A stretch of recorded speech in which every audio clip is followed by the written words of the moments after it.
Hello, this is Chief Meteorologist Brad Barton from the Cumulus Media Center in DFW with a special severe weather podcast for North and Central Texas today, May 24th. The Storm Prediction Center in Norman, Oklahoma has placed a large area of North and Central Texas in an elevated, you can read that, enhanced risk of severe weather this afternoon and tonight. Now, this first map is just the general category of severe weather. The yellow slight risk area stretches from New Mexico through Oklahoma into Arkansas and Louisiana. It is a large area and as far south as San Antonio. But the enhanced risk area is right over the middle of the state, including Dallas-Fort Worth all the way down to Austin. So now we'll look at specific risks.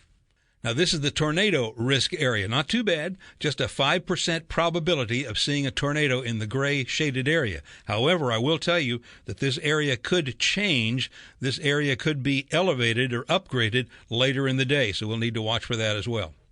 Now we switch to the risk of damaging winds. This is not too good. We have a roughly 1 out of 3 chance of having thunderstorms with damaging winds from 55 to 70 miles per hour or stronger in north, central, northeast Texas, and the northern hill country this afternoon and evening. Now, the threat of large damaging hail is a lot smaller area, but we know hail is very localized, and this area, this red-hatched area, is just southwest of Fort Worth, and that's quite serious for the Dallas-Fort Worth area. Okay, let's move on to the high-res rapid refresh model, which was run about 7 o'clock this morning. This is predictive radar, in other words. You can see how right in the first few frames in the beginning, the model shows some brief thunderstorms in the Dallas-Fort Worth area around noon, and then more rapid development of bigger and stronger storms moving in between 4 and 6 this afternoon and evening.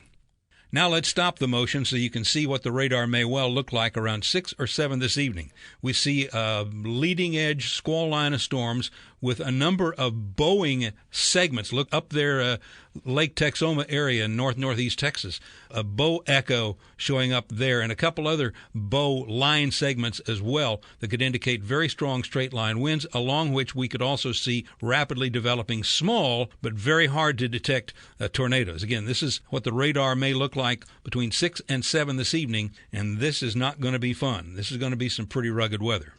I want to share with you what the Storm Prediction Center is saying. Everything in quotes comes right from them. New development near north and west central Texas this afternoon may be supercellular with large to isolated very large hail.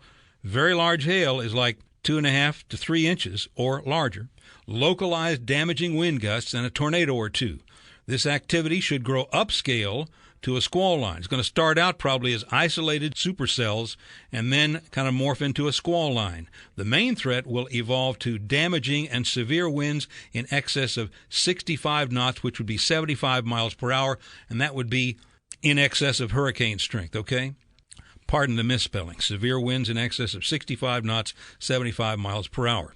We move on. Some potential for QLCS tornadoes will exist as well for several hours this evening. Now, these are also known as leading-edge spin-ups on the front edge of a squall line. Leading-edge spin-ups are usually small tornadoes which can form very quickly with little to no warning. So that's what we have to watch out for, especially 6, 7, 8 o'clock this evening as this huge squall line goes on through, and it'll also probably cause some localized flooding. Okay, one other thing I do want to mention is a basic emergency severe weather preparedness kit for your home, for your office, wherever you may be, okay? Certainly water, non-perishable food, first aid kit, flashlight and batteries, also a whistle, just in case the worst happens and there's serious damage to your home, office, or school. Keeping a whistle in your pocket could make it easier for people to find you, okay? Find you quicker. You might want to also keep something along this line of a kit in your car as well. And remember, if you are seeing severe weather from your car, do not park under an overpass. Get off of the highway, park in a parking lot somewhere, but don't try to run away from the storm. You probably can't tell where it is anyway. But the worst thing you can do is park under an overpass and block an entire freeway, because severe thunderstorms can actually accelerate those winds underneath the overpasses, and they've killed people before in storms like that. In addition to these other items, you can see this battery-powered radio, weather radio if you have one, pillows, blankets, other bedding, especially to protect against flying debris, closed-toe shoes, and extra socks in case you have to walk out over some debris, and maybe a wrench or pair of pliers to, let's say, to turn off the utilities, dust mask, or cotton T-shirt to filter the air. This is all a pretty good idea. If you can put some of this together later on today, that would be really good. Thanks again for joining us for this special Severe Weather podcast today, May 24th. We will continue to track the development of all these storms today, tonight, and even overnight if necessary. A reminder that WBAP originates all broadcast warnings for a 12,000 square mile area in North Texas among 13 counties. That includes all tornado, all flash flood, and all severe thunderstorm warnings. Please stay in touch with the weather by using good weather apps, keeping in touch with live local radio and TV. I hope you have a weather alert radio as well. And remember, you can hear all the warnings on WBAP 820 AM and 570 AM KLIF.